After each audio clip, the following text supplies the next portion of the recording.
Justin Coffey with ATV.com, and that is the 2025 Can-Am Outlander 1000R. That is the XTP version.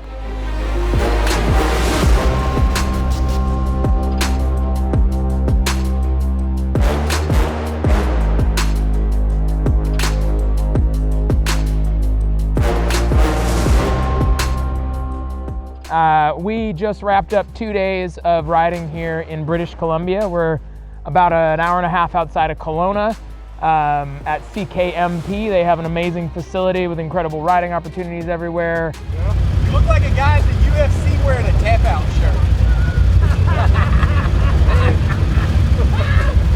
Go to a ride.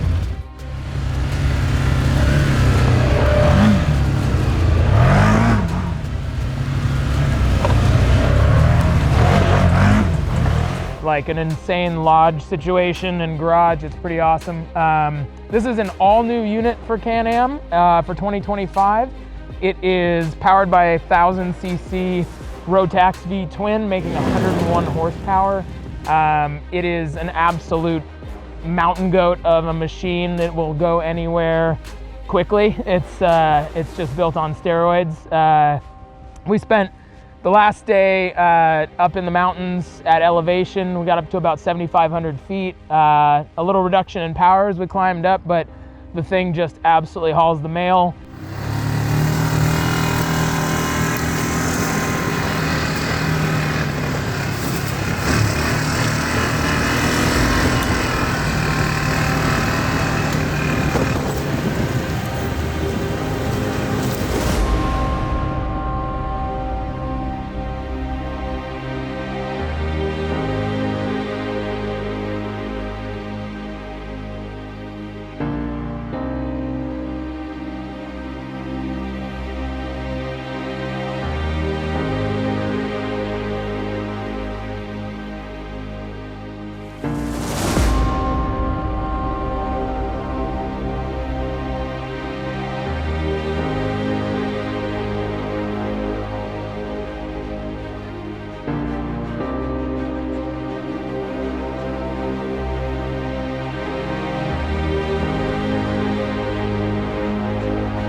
The 1000R model comes with 4-wheel disc brakes, standard 27-inch tires.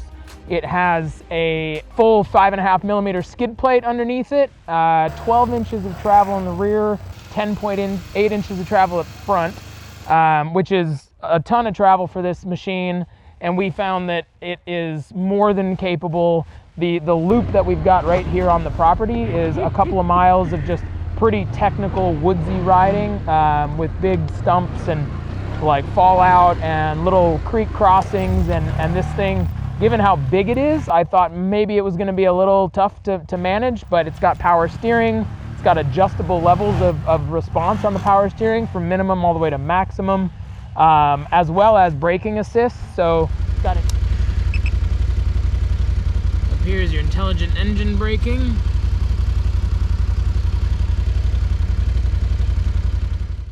It's got intelligent braking assist, so you can adjust it so that as you're going downhill, you've got more brake assist or absolutely none, essentially.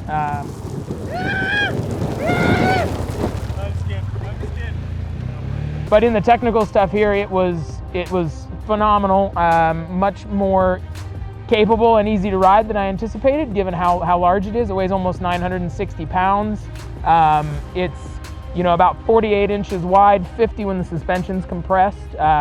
It's running a new A-arm front and rear suspension system, so that coupled with the Fox shocks on the 1000R makes this thing just unstoppable in certain circumstances. It's very stable at speed. Can-Am worked really hard to make sure that the machine was level through the corners. The power steering really assists you in not having to fight the thing as you're going through the corners, especially coming downhill. I noticed we went up at elevation, coming back down, it was fast. You got a lot of mass underneath you moving quickly, It was a lot easier to come, a lot easier to ride.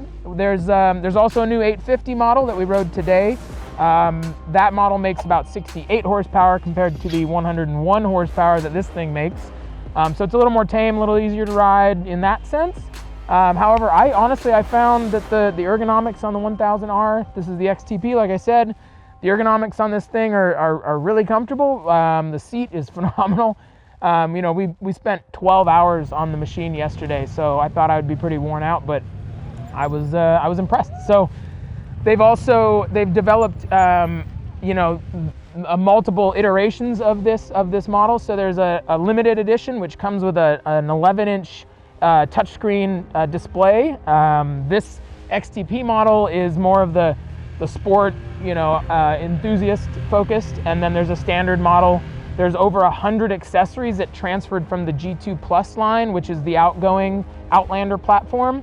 This is a new frame, new suspension, new A-arm geometry. So it's an all new, 95% new parts is what Can-Am told us. But it's the outgoing model carried over a lot of the accessories. So there's almost 100 accessories that you can put on this thing. Everything from additional storage compartments to a chainsaw mount, fuel containers. The list goes on. It's pretty impressive. There's even a stereo system, 6.5-inch speakers up front that are snowproof, waterproof, mudproof, everything proof. I managed to steal one of those yesterday and ride it for most of the day, and it's pretty cool to be able to play your music, Bluetooth capacity, and just rip the trails out here in British Columbia. So we've been lucky enough to get 2 full days on 2 different machines, the 850 and the 1000R. I think at the end of the day, we even did a speed test. Woo! Here we go. Sport mode. Sport mode. Sport mode. 4-wheel drive. Okay. Winch in. Winch in. Okay. And there you go. Now it's ready to race. Bro, you caught everything. Let it die down. Let the dust die. Hold on. Sport mode. Speed test. We'll just pretend like there's other people. Yeah.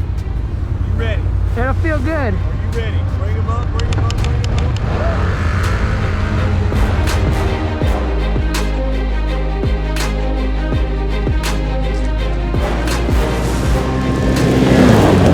Like a drag race essentially, and we noticed that the 850 in sport mode is about as fast as this is in standard mode. So you really kind of have to weigh whether you're looking for that high level of performance or if you're satisfied with what the 850R provides you.